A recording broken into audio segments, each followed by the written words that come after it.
Good afternoon, everyone. It's 4:30 on Tuesday, April 4th. I'd like to call the Administration Committee meeting to order. We do the roll call, please. Supervisor Long. Here. Supervisor Cook. Present. Supervisor Ard.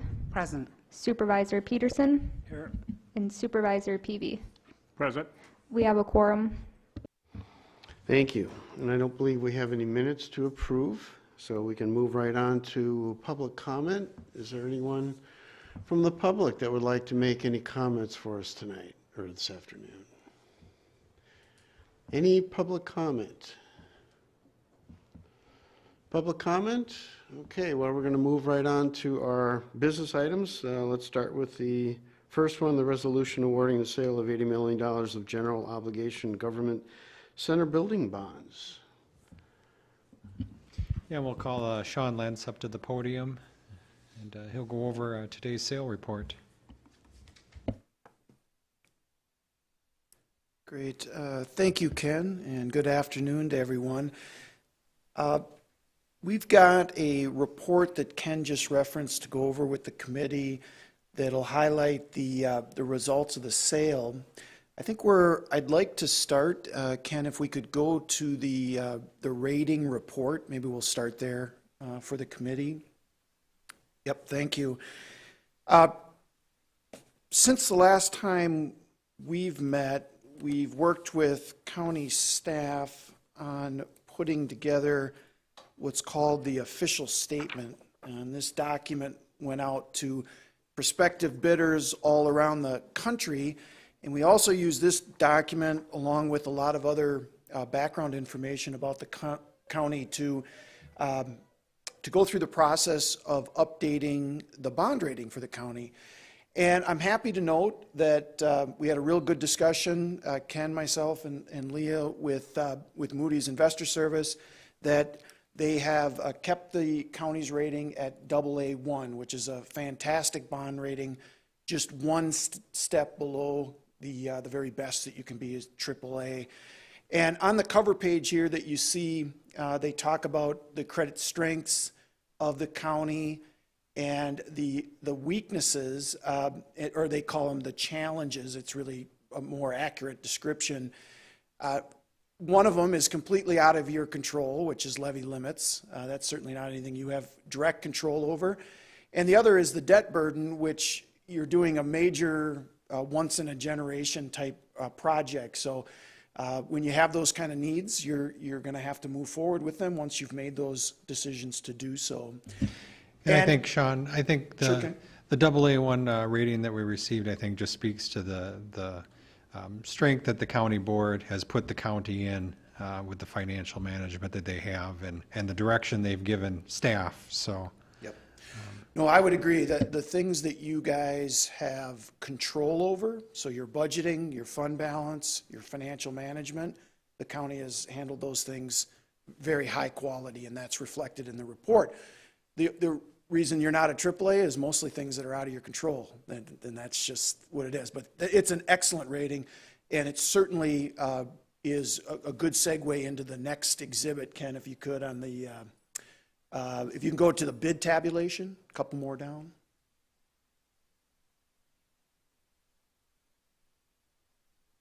Great. So the county received 10 bids on the sale of the bonds this morning, with the winning bid from J.P. Morgan Securities out of New York. And as you look through the 10 bids, two things jumped out at me. One, they're very close. There's only about a 10 to 12 basis point difference between the best bid and the highest bid. So you see a lot of people viewing the county's debt very favorably and in a real tight interest rate realm. And you also see, and this is a product of that excellent bond rating, is you're having bidders interested in St. Croix County debt from all over the country. Sometimes we'll see issues that are getting bids from just local areas, the next couple of states around where you reside. But in this case, as you can see with the winning bid from New York, this issue was gaining interest from definitely all over the country. A couple other things I'd like to point out that as you go through the bids and to the next exhibit, Ken, if you could. There we go, perfect. Actually, if you could go to the bottom of this page, Ken. Thank you. So when we put the issue out for bid, we asked for two things from the bidder. One is the interest rates, and two is the price that they're willing to buy the bonds at. And you would have seen it if we looked at it in all the bids, but all of the bidders were looking to buy this bond issue with a premium, meaning they're going to pay more than you're asking. So we're asking for $80 million. They were willing to pay over $83 million for the bonds. And what they do, the reason they want to do that is they want to put higher interest rates on the bonds than what the current market rate is, because they believe when they go to the secondary market to sell that to investors, it's more attractive. That's what their customers want. But because they're willing to pay us that premium, that offsets that adjustment in the difference between the coupon rates that you're going to pay them back at and the yields. And that generates an additional $3.6 million in proceeds that comes to the county at the time that the bonds are purchased. We actually get the check for that additional amount. We use that money to pay for the underwriter's discount. And then at this point, Ken, if you could scroll back to the top of the page, we take that extra amount that was provided to us, that premium, we put it into the debt service fund and use it to pay interest that's due next year on the bonds. And that's how we'll use that $3.5 million. And because we have that $3.5 million already to be put into the debt service fund to make interest payments next year, we were actually able to put more principal in the first year's payment, pay that a little bit faster back, and still be able to end up with a total payment that is very consistent with what we had talked about in the pre-sale report and in terms of the repayment schedule then over the next 20 years. Now, Ken, if you can scroll down to the middle of the page. The winning bid that we got today after adjustments, the final true interest rate is about 2.92%. I didn't go out further than that on the decimal points. The pre-sale report was 2.82%. And Ken, if you can go back to the one exhibit before this, one of the things that we talked about, I'm sorry, Ken, one more back. Other way, sorry about that. Go toward the top. It's that chart on interest rates. I was going to hit on that one. There we go. So this is a chart over the last 30 years for interest rates. It's an index that's commonly used for governmental debt. And what Ken's moved it toward the most recent rates. And what you see on the end there, and thank you, Ken, with the pointer, we've seen a real spike up. And I think we're going to see that continue as we go throughout 2022. The Fed has taken some actions, and then we've got things going on in the world too that all of these things can impact interest rates.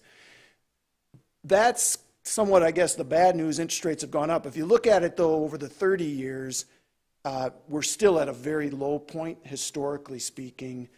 And if you go then back to the debt repayment, Ken, sorry to be moving you back and forth, with the pre-sale numbers that we had talked about, we had projected an interest rate of about 2.82% over the next 20 years, blending the issue together. The winning bid is 2.92, so it's about 10 basis points higher than what that projected was.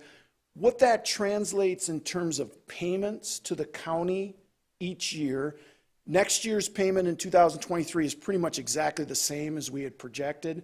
And then every year thereafter, 24 through 42, the payments are approximately $80,000 higher every year than they were in the pre-sale report, about 80. And that's what that 10 basis points difference ends up resulting in. In terms of a mill rate impact, it's I calculate it as a little bit more than half a cent, about 0.006 in terms of the impact. So pretty negligible, but that's what is reflected in that additional $80,000 in interest payments with the bid, the winning bid that was received today. Ken, anything you'd add to that? No, unless there's any questions on it, I'd be happy to help answer those. Okay. So for tonight, and again, happy to answer any questions on the results of the bid, there's a resolution that has been prepared by your bond counsel, Quarles and Brady. That resolution has all these details that we just talked about, and it formalizes that if we accept the bid from J.P. Morgan, we'll be locking into those interest rates and the payments that we've talked about that were on the previous exhibit. And the county is agreeing to levy a debt for the debt over the next 20 years to pay that back. And I see, Ken, I did neglect to talk about that tax impact slide. Maybe if we can go one, perfect.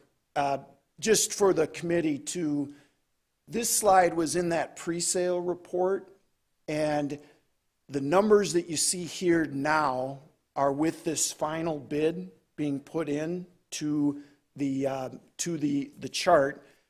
The numbers are actually, though, pretty much exactly the same as they were when we looked at it in the pre-sale report, despite the fact that we're at about 10 basis points higher interest rates.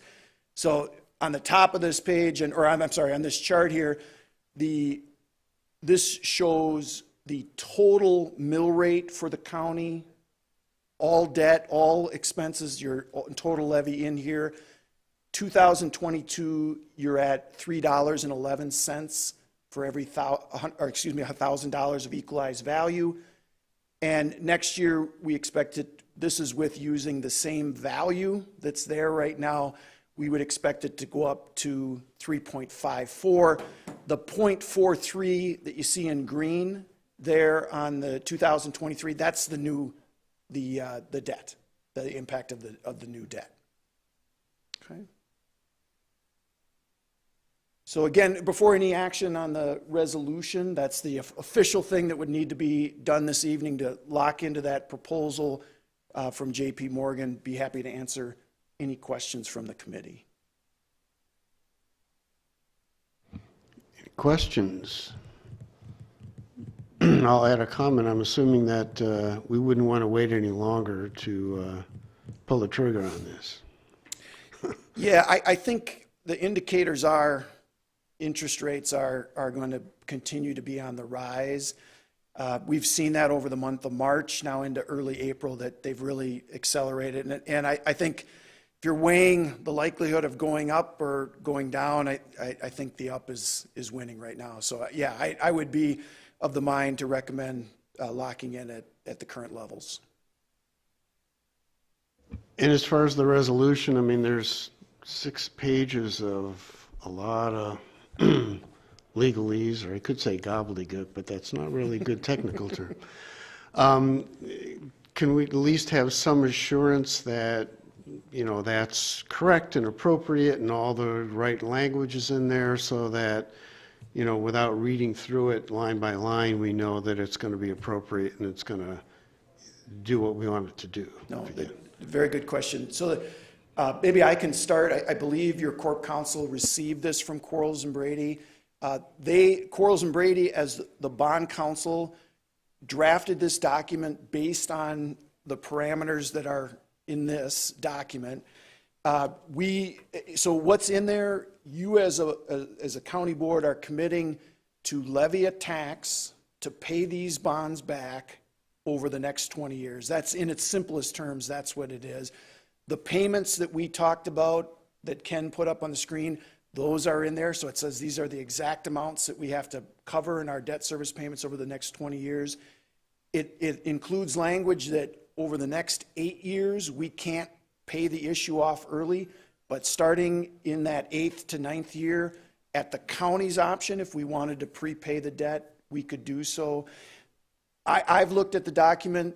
I'm very comfortable with it. I think if Corp Counsel, I'll let her speak for herself, but this is the document that we see when communities, counties do a debt issue like this, and it contains the elements that commit you, but it isn't anything more than the commitment to levy the tax to pay it back. You're not committing, you're not committing, say, other assets necessarily. What you're committing is that you will levy this tax to pay this debt back over the next 20 years. That's what that general obligation pledge is.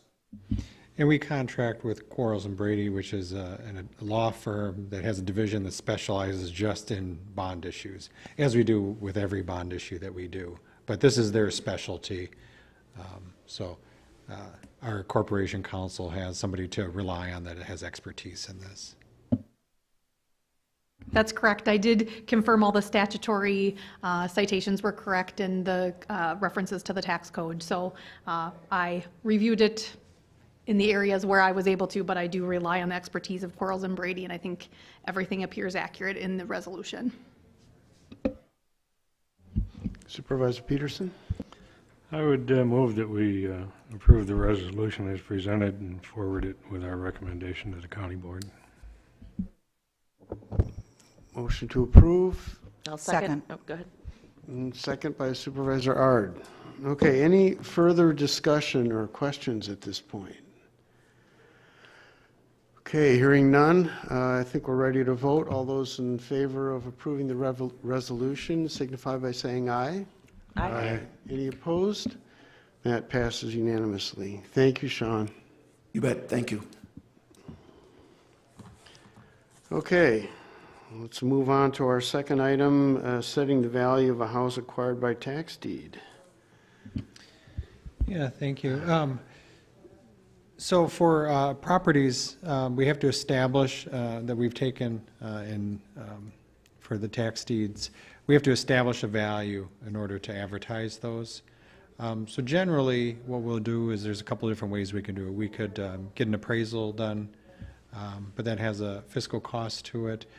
Or there's another way we can establish it and then have the committee approve that value.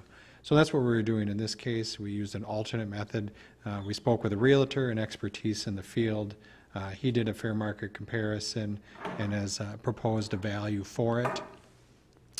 And then in addition to that, we're proposing a little bit different methodology of sale in this case. A lot of times what we do with these properties, because they're roadway remnants or outlots or something like that, we list them in the paper for sale, sealed bids. You turn in your sealed bid. We open them up on the day of the meeting, read them out loud, and then determine who we're going to award that to. In the case with an existing house, though, and especially in today's real estate market, we thought it would be better if we got the property on the MLS listing. We think that it'll hit a lot more bidders, and it'll have a larger return for the county to sell it that way. So that's what we're proposing in this situation, is that you establish a value and then that we list it with a realtor to get it on MLS listings, and then we'll bring back those bids at a fixed date in the future. Cindy can answer all the detailed questions about the property. She's the one that's been there several times. Aren't you lucky? There are photos, Ken, if you wanted to bring them up. We did have the house cleaned out, and there was a lot of garbage in the house, and the water's been turned off for quite a while, so there are broken pipes in the basement. The shingles on the roof are curled. There seems to be a deck off the back of it, but it's slanting down. I'm not really sure what can be done with that. These are obviously before they were cleaned out, and then the pictures ahead will be after it's cleaned out. There is a garage. There's the house. There were 2 vehicles there, and they were taken. The garage was full of garbage, and that had been cleaned out. So, and there's that little deck that seems to be slanting down there. It doesn't really go anywhere. Electrical would need to be replaced according to the realtor that I talked to. And this is now it is cleaned out. This is the basement.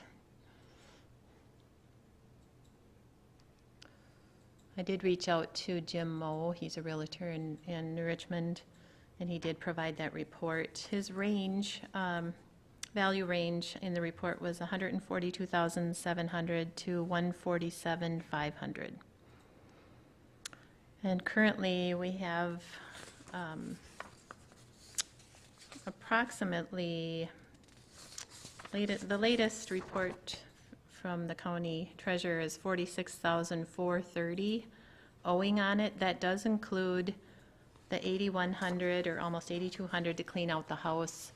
And I believe you included the 5.2% for commission and part of that, just at a value of, I don't know, 147?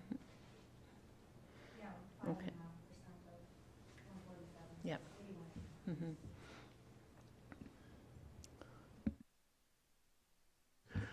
I guess I did start out with questions. I looked through the Realtor's report, and it was really nice and had a lot of nice pictures and marketing stuff, but what I didn't see is any real explanation as to the difference between their suggested list price and the comparables, because the comparables were considerably higher. I'd like to assume it's because of the repairs and condition of the home, but I thought I at least needed to ask the question why there was such a significant difference between what they were suggesting and the comparables. I don't know. I didn't ask, other than what needs to be done to the house, the electrical, the plumbing. I don't know what else he had to compare it to. Supervisor Ard?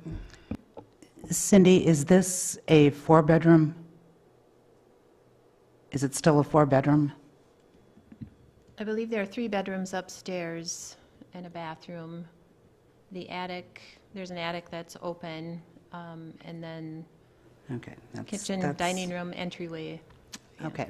I can give you some information on this home because it is in the historic district in New Richmond. I don't believe the Donahues ever applied for historic designation at the time that the district was created.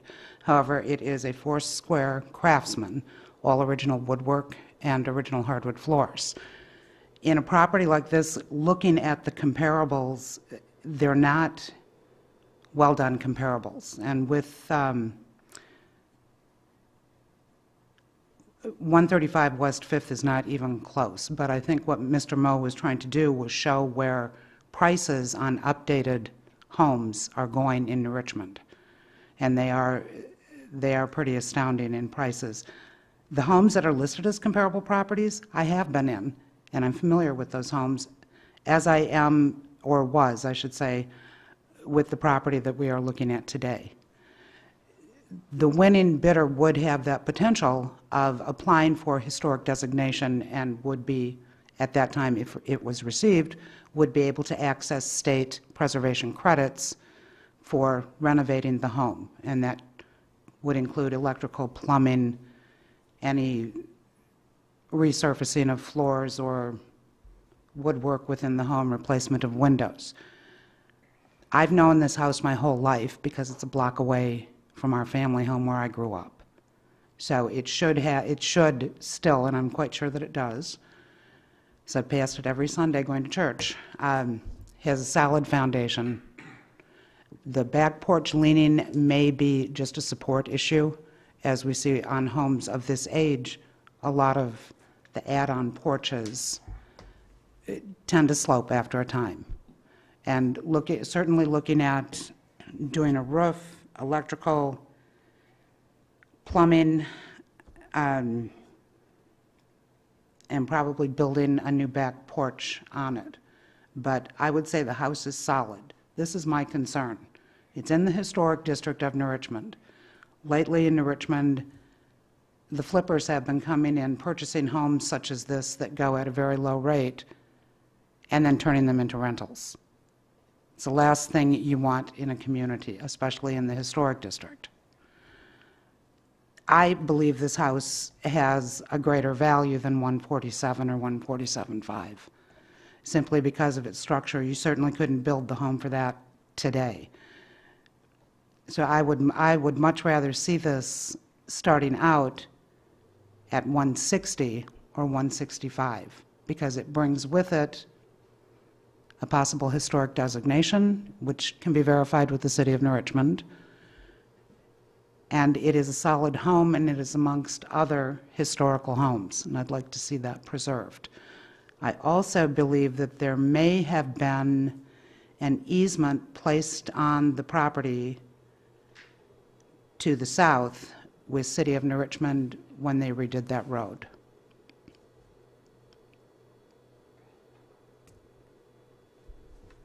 Supervisor Peterson. I guess I'm thinking that, their recommended price is not hard and set, right? It could always, whatever they would sell it for, they would sell it for. So, but I also consider Supervisor Ard's statement that, maybe we could ask for it to be listed at a higher rate, and they probably wouldn't have an issue with that. But I'm sorry, I should have prefaced this. One of the reasons, because of course I watch the housing market in St. Croix County like a hawk. I'm looking at properties, especially in New Richmond. These were north side properties, which were much larger in square footage than this, but had not been cared for. They were selling upwards of $170,000 and needed significant work. This home is actually, with the exception of the mechanicals, it does have a new furnace, and the water heater looked to be fairly new. So we're looking at a property that you're going to redo the electrical, because it, of course, could very well still be knob and tube. But that being said, the investment that may be made in it, if we start at 160 or 165, essentially brings the house almost to a market value for the current market value in New Richmond. And this committee has the ability to establish whatever value you want. That really just becomes the minimum bidding point for the property. So it's whatever value you guys decide it's worth. Supervisor Cook. I'm just looking at the house, I mean, and the comparables, it just seems like in this market, it's worth more than 147. I mean, I know it's needs help, obviously, based on the condition, but you can't get anything in St. Croix County hardly for 147. I would like to see us go higher than 147, and, I don't know, I mean, 175? Do you think that's crazy I don't. in this market? So, as you can see by the aerial view of this lot, it's a very long lot. And it sits right across from the Catholic Church. It has Father John living behind them, which should add tremendous value to the property. The neighborhood is very, very established, with most of the homeowners on that particular street on Washington having lived there 15 to 70 years. And most of those are 50 years or more. So it is a very established neighborhood. If this were totally up on everything, we'd probably be looking somewhere in the range of 250 or 275 for this property. And the yard has been upkept. So that's one thing off the list. But I truly believe that this house should be going for more. I would certainly agree. It was really, 147 is very low. It should be quite a bit more than that. The problem I'm having is I'm certainly no real estate expert, and we're just kind of like throwing darts at a dartboard in establishing a number, which I'm a little uncomfortable with, but I certainly think it should be much more in the range of what you're talking about. So what's the right number? How do we know? maybe I don't see any reason why we couldn't start out more in the, 175 range. Again, just not really knowing what that number should be. Well, if we are,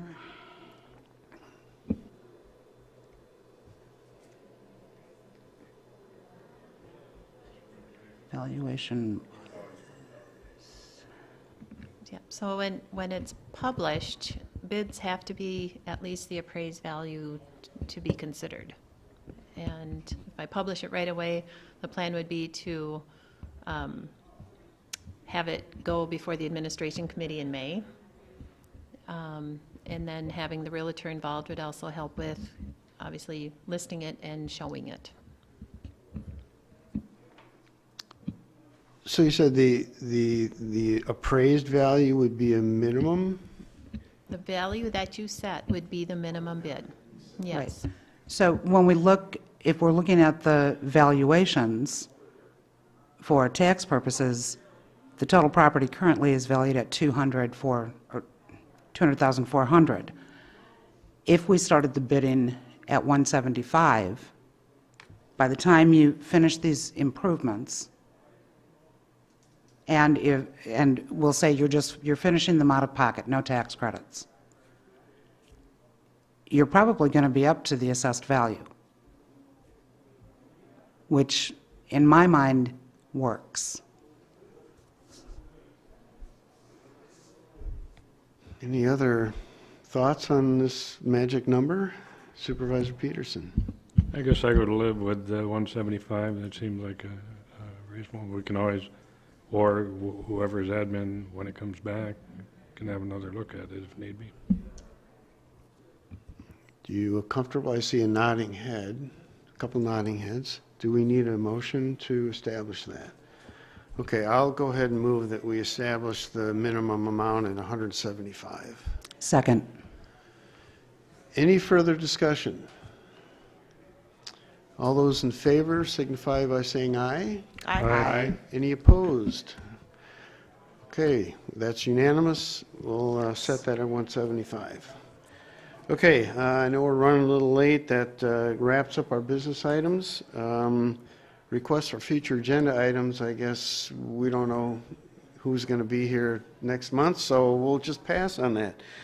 Announcements, correspondence, I'm guessing none, so it's 5:02. We'll go ahead and adjourn. Thank you for coming early.